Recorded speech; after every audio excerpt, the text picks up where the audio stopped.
Did you know that in Portugal there are special tiles called azulejos? They're put on buildings all over the country. They are literally everywhere you look. But how did a simple tile become an architecture phenomenon? And how did it change people's lives for the better? Stay until the end as we explore great examples of Portuguese azulejos, but also pretty bad ones that nobody talks about until today. To get a better understanding what azulejos are, we must go back in time. Between the 13th and 15th century, the king of medieval Portugal, King Manuel I, went to the Middle East and got inspired by the beautiful ceramic tiles. That led to the popularity of the tiles inside Portugal. Azulejos basically are small ceramic tiles, an important aspect of exterior architecture. They are put across the whole facade of the building, one by one. You can just imagine how much work that is. Holy sh! At first, the tiles had purely practical purpose. Ceramic, much like stone, has great insulation qualities. Most importantly, they are also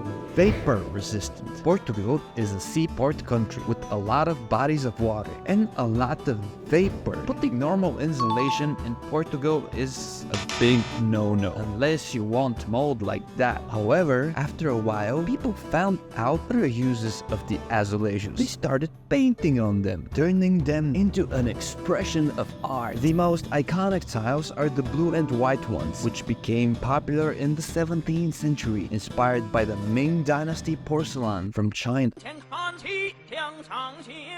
All of this is great, but do you see the problem with azulejos here? That's right, they are all the same. They look fun and distinctive than the other buildings. However, let's look at the building by itself. Normally, it is good to have a facade with a neutral color so that important elements such as windows and openings stand out well. When you put these highly decorative tiles, these create distractions and confusion where to look at and make the other elements shallow. For example, this looks like an absolute clown fiesta, and this one, just a shame to put such tiles on a beautiful building like this. Renaissance noblemen at that time had enough money to afford the azulejos and put them on their homes, but not enough money to pay an artist to create a nice looking drawing, which led to these monotone, boring, repetitive facades, which look like my grandma's carpet put vertically. Curious tourists don't talk about this and the elderly are used to it, but on this channel we appreciate objective truth and effort, the same effort I put in these videos, so you can hit me with a like and subscribe if you appreciate that. Speaking of effort, the azulejos on the Portuguese churches are a completely different story. Those are commissions from King Manuel himself, who had enough money for anything. He commissioned the tiles